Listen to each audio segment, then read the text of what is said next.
hat. Cool. Hello. We're going to have a little look at some stalls today. I've been asked to do half cab and a 50-50. In order to do the 50-50, we'll also need to look at the mizou stall, probably a sole stall, and obviously cover the front side stall as well, just in case anyone wants to kind of build up. So first we're going to have a look at all of those stalls on the curb. So when you practice these to start with, curbs are fantastic. Find a little one by your road. Learn to step into these stalls before you try and do them on the big ramps, and it allows you to have a friend or something hold you as well, or a rail or something, and you can take your time and just get a real good feel as to where some of these stalls are. So the first one we're going to do is a basic front side stall, and you're just going to roll up, you can try and get it between your skates and compress a little bit like this. Step back off a bit. Right. You're going to skate in 1 foot at a time. 1, 2. Right, get a feel for it. Try and learn to start looking more forwards rather than down. It helps your position. And try learning to make sure you bend into these, because that adds a bit more pressure and gives you a bit more lock, a little bit more stability. So you're going to skate again, you're going to step on, step off, practice getting lower, practice that point, or practice just looking forwards a little bit. Arm position can be really helpful. Looking forwards can help you balance quite a lot. So get used to doing those front sides. When you can step them, you can start to hop them a little bit. I mean, you can do like hop, and then you can start getting that closer and closer to 2 feet, and just less and less of a hop. The idea is you just kind of lift your skates up on a ramp, so practice that as well. So it's very much just in front of my skates, just hopping them up, getting on that right. And then we'll move on. Okay, so now we are going to have a look at the mizou and sole stalls. I believe the mizou stall is, I think it's called a box stall. I'm not sure why they felt the need to change the language from the aggressive inlines, but I still skate a lot of the aggressive inline names, so mizou or box. Now that is a T-stop, it's a mizou basically, on the ramp. Stepping it, one like this, one on here. There we go, it's just nice. If you keep your legs straight, it will tend to wobble. If you bend your knees and compress into it, it tends to balance you out a lot. You feel a stretch in your back if you're not particularly flexible. As you can see, in this position, I'm not at all wobbly, I'm really stable. With my legs straight, I'm actually really unstable. Just that tiny bend immediately sorts it out. And if I look down, it puts more weight on the front than I want, and it makes me unstable again. But looking up a little bit, puts more weight on my back foot and lets me sit and sink and really get a nice central balance line for my weight. So compress, try and keep your eyes forward. So that's your mizou stall. Sole stalls are tricky. Sole stalls are the opposite with this foot. So this is how they look. Really awkward things. The secret to them is to put this foot first, put most of your weight on that, 75%. And then put this one in front without leaning forwards, so kind of about there. So again, it's a real big stretch on your back. A bit of yoga do you some good. As a result, I'm not particularly good at sole stalls. I simply can't bend like that anymore, but we'll give them a go for your viewing pleasure. See how we get on. So rolling them into the ramp, you can do 1 foot at a time. So you're going to come up, and then mizou, put 1 foot here and 1 foot here for one mizou. And then you can do the other side if you want, so right foot on, left foot 50-50. And then you can also practice the alternate, the 180 versions. So 1 foot on 50-50 and the other one comes in here. And then you do the same with the other foot, so right foot goes 50-50. Oh, left foot comes in and we pop back up. All of which are worth practicing eventually. Initially you'll just probably want to do the basic ones. So you're coming up. You're going to step on with this foot that's just over the rail, step on with that foot. You're going to rotate your shoulders and your upper body so they are facing down the line, not forwards, not backwards, nice and down the line. You're going to compress, look nice, and that should give you a good stable mizou box.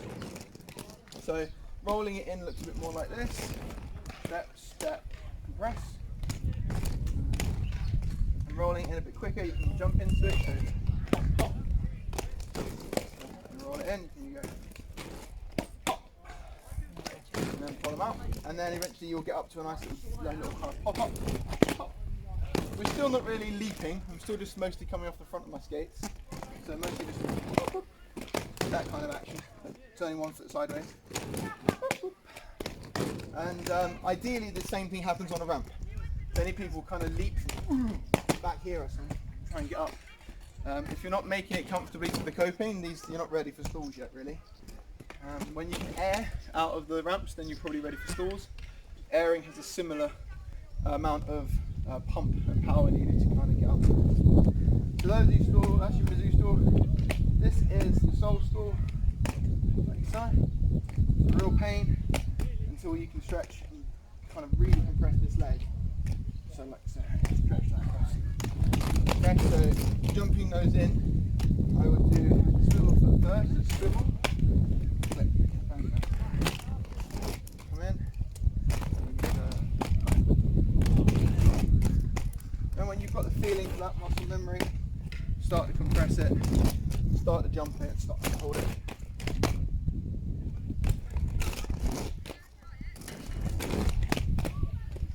Until you've got a nice looking sole stall. You can practice that both sides if you want. It's tricky. But ultimately, there you go. So to move forwards from those into a 50-50 stall, we're going to use a kind of combination of both really. So a 50-50 stall is going to be in the middle of one and then in the middle of the other. A real pain to do while static. Aha. So compressing in is going to give you some stability. I always lead left foot because that's the way I like to work. Most of your weight goes on the back foot, load that up first, and then this right foot kind of stretches. You really got to stretch this right foot. One of the reasons people have difficulty with this is because they can't do this hamstring's too tight. And the longer you can stretch that foot out, easier it is to get it straight and locked in the coping, and especially if you want to grind it later. So the more you can stretch this up there, oh yeah, more than me ideally, but 75% of your weight on this back foot again. When you roll it in, 1 foot, 2 foot, so coming in, 1 foot, 2 foot. Now to make this work, your body has to be facing in the right direction for your foot when it lands. So if your body's still facing forwards, you're going to struggle to turn your foot any more than this until you open your body up, and then you can turn your foot all the way down to here, which is what you want. If you turn your body after you turn your foot, then it doesn't lock on. If you turn your body first, your foot locks on immediately.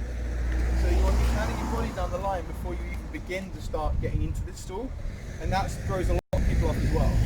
All of the stalls benefit from this, but this is kind of essential. So what you should be doing is you're coming up, you should sight where you're going to jump. So you'll be in your head, so that by this point you can immediately look to the right and complete the last part of your pump already looking the right way. So all your foot's got to do is catch up with your body, and it will do that naturally, as long as you are like straight down the line. But if you look at this foot, it'll be tricky, it's hard to make it work. You know, at best maybe kind of about here. But if you're looking down, it's going to be much harder. So you just got to get used to trusting where your foot is and essentially stepping blind. I would almost recommend stepping blind. You know, literally just closing your eyes, just trusting. Obviously, don't roll into it, but just trusting where it's going to go. Just learning relatively kind of where that is. It's really helpful. So that when you roll up to here, you can look to the right and just step into it and know that it's going to be correct. And then adjust your shoulders if you're a bit too far left or a bit too far right, and that should sort your foot out quicker than trying to do it by your feet. So push jumping into it looks like this. You're going to turn first and then 1, 2, and see how much easier that is. If I don't turn, it looks a bit more like this, because this does, oh, grimy, that stutter stretch. It's hard, it's really hard. But when you turn your body first, you're just stepping straight in. I missed it there. It's really, really simple. So body first, step, step. Alright. Now to start with, you're going to really struggle to get that foot in there, get this foot in here. Most of the time you'll probably step across a little bit. And that's because you need to bend more into this one. That allows it to go further back. You can see immediately there's more stretch. And the more space you can create between them, the easier it is to keep them in line. Much, much easier to keep them in line this far apart than it is to keep them in line this far apart, especially on a coping. So you're going to come in, 1, bend, 2. Okay, you're going to come in, turn, 1, bend, 2, come out. Come in, turn, 1, bend, 2. Good. The more you bend, I'm praising myself, the more you bend, the better this will be. The more you bend into this one first, bam, down the head's down the line, not looking down too much, smash in position that. So those are all the things you really need in order to get up to doing that and drill those for the stalls. And then we'll take it to the ramp now, the transition. We'll see how it looks on there. So we're going to have a little look at doing those on transition now. So try and pick something a bit smaller than this to start on. It's a bit high, but it'll do for us today. We're going to do our front side, and we're going to do our mizou, our sole stall, if I can manage a sole stall, a 50-50 and a half cab. But we practiced earlier on the curb, and now we're going to take it up to the ramp. So one of the things I'll say before we start is all of these, they don't need to be jumped. The idea is that you kind of roll into them. You just take your weight out of your skates a little bit. You don't need to leap. A lot of people leap early on, and it really screws up the way you go up it. You just need to let the ramp carry your upper body up, and then just let the weight just let your feet move. Just a little bit of weight. You'll see it hopefully when I do a couple of these. They're not all perfect. I'm just coming back after a couple of years of injury, so please forgive the lack of perfection, but most of the key elements should hopefully be there.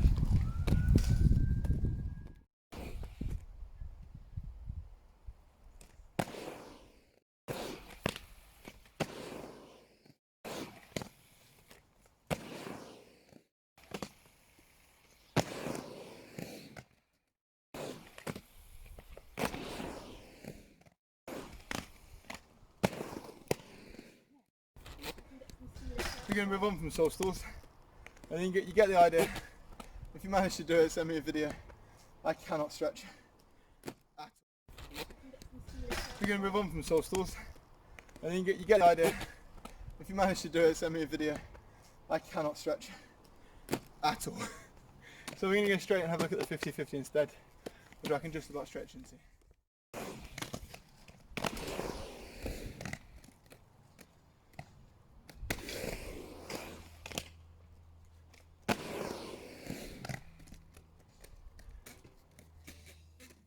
We're going to have a look at a couple of exercises to get those stalls up on the transition ramp now. I do need to find something a bit shorter, but this will do for today. We'll go through the front side, hand mizou, and the 50-50. The sole stall, the process is the same, it's just a really difficult twist, and I'm just not flexible enough to do it right now. But if you really want to do a sole stall, let me know and I'll do a separate video on that. Maybe do some serious stretching beforehand. So front side mizou and 50-50, they're really progressive, and the idea is going to be to find ways to do it and practice bits of it without causing major injury, so places to fall out easily, and in our head ways in which we can just get one bit at a time safely. So something I always advocate when you're on ramps is always knowing when you're doing new tricks, especially where you're likely to fall, and then therefore how best to roll out of that, or where best to fall to survive any of those things. It's really good to have in your head. So I don't advocate actually falling, but always have your exit plan ready. So I'll talk about those as we go as well, and we'll see how we get on. So front side first. To get the front side, you need to learn how to pump. You need to be able to pump up the railing, and you're going to want to be able to click the railing with either foot. We'll have a go at that now. Okay, so we're going to run through a bit of pumping, and you're going to tap the coping 1 foot each time. So you really need to work on your pumping skills. Make sure you are centering, so swapping your feet. You go through a left foot tap first. Tap. Right foot. Tap. When we're doing this, we're always keeping an eye on where we can fall. So you want to place the weight slightly further forwards than you would otherwise. Cool. Be ready. So when you've got that, you can do a 2-foot cut. And then eventually with a bit more speed, we'll get up and on. So that's our front sides. Now we're going to have a quick look at the mizous. So mizou, I'll do it right the first time and then I'll show you the progressions. Get up to it.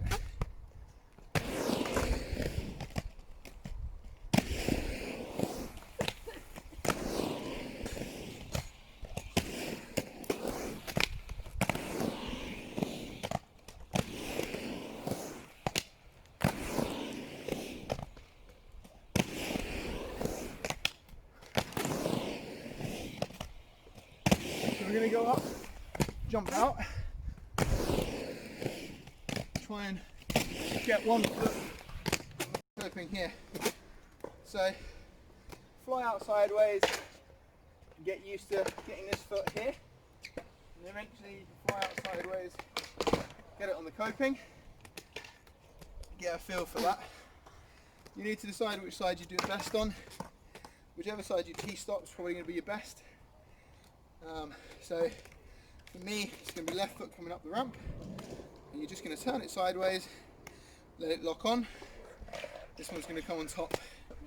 When this locks on, if you aim to step over the top, it'll stabilise you, rather than trying to do this and falling in. So we'll see if we look at that quick, and think about where you're going to fall. So when you're coming up to the ramp over the top, you're going to get to about here. You're going to land with this foot on the concrete, and you want to go forward. If you miss this, your foot can go down the ramp here. So maybe wear a shin pad, and just be prepared in your head that if you miss it, immediately knee, elbow, straight down. Try and fall down the ramp. But be prepared to roll if you do. So let's have a look at that fly out.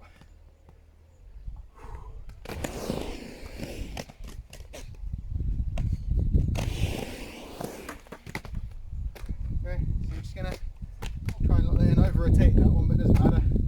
It's part of the learning process is to get to that point. So we'll roll a few more. See if we can get it on the coping like that.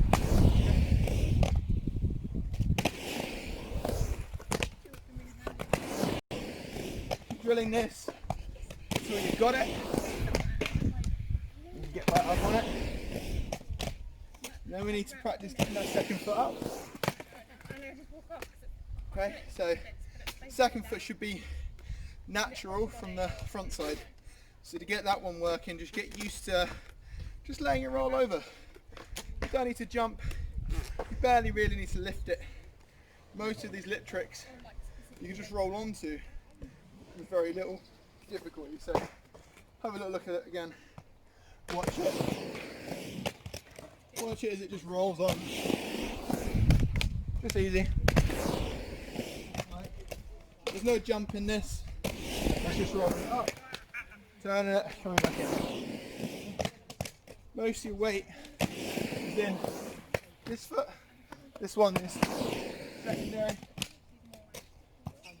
There we have it. A little solstice. Box one. Okay. So now we need to have a little look at doing 50-50s. We're going to go through the same process. I'm going to try getting one foot on it, and then we're going to try and get the other one on. The right foot for me, so turn to the right, is easier to train first, so I recommend that. And we're going to do the same thing as the sole stool, because your right foot is the same as the right side stool, mizou. So have a look.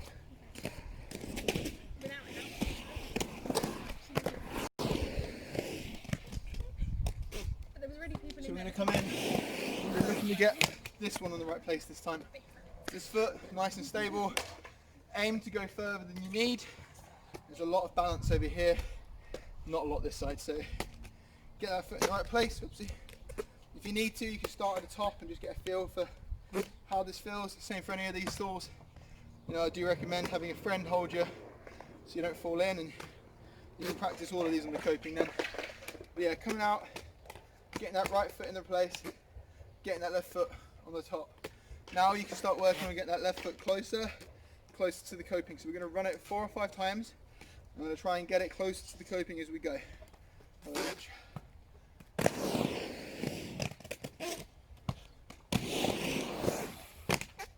Okay, so you're going to keep getting used to it, keep getting used to.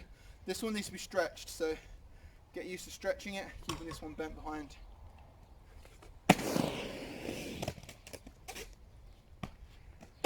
Every close to the time, bam. Okay, so we're trying to get a feel for that position. Get a bit closer, just straddle our legs a bit more, because we need this one to be behind that one, so about there, and then just keep getting it a bit closer again. So we'll keep drilling this. You just got to do it over and over again until you get part of your foot on the coping.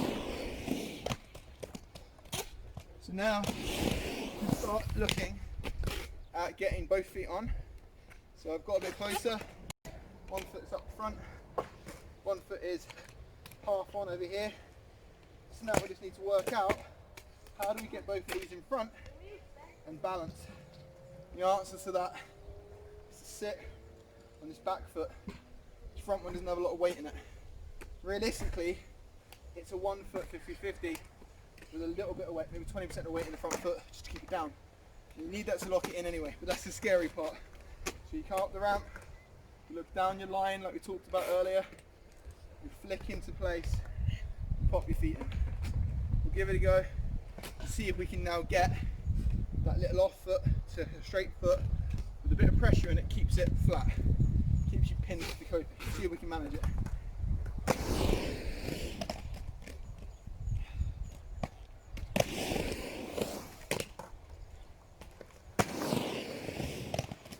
Again, we're thinking about what happens if this goes wrong. Likely I'm going to fall down there. Be ready to go down on your knees, elbows to land, roll over to absorb the power. Be ready, and be ready to bend low to fall down. Roll over your shoulder. Don't look down. Don't be hands out. You'll hurt your shoulders, your spine, do a lot of damage. All right. So when you're doing like this, just be ready. Drop hands in, shoulder in. Be ready to gently elbow first, bend knee and elbow down there. Be ready to just gently roll on your back and roll down. It will hurt a lot less than doing this. That's how you put your shoulder out of joint. Get ready to roll. Have it in your head. Just go a couple more times, see if we can land it.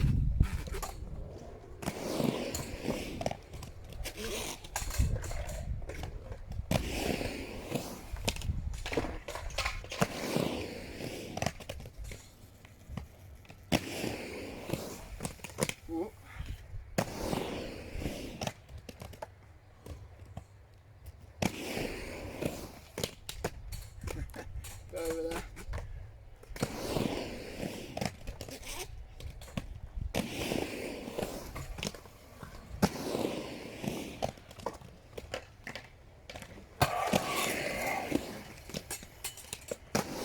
Okay. Bit by bit we're adjusting that rear foot until it stretches nicely into this position. We're nearly there. Very nearly there now.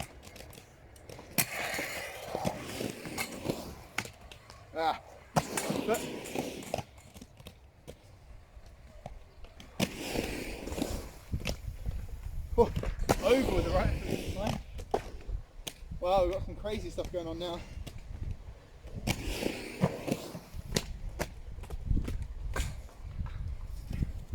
Right.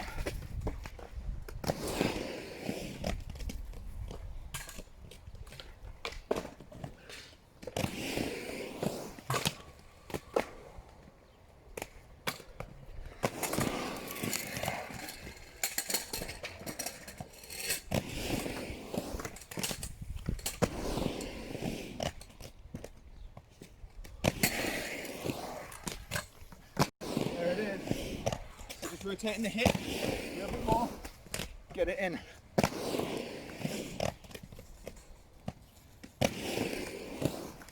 There we go.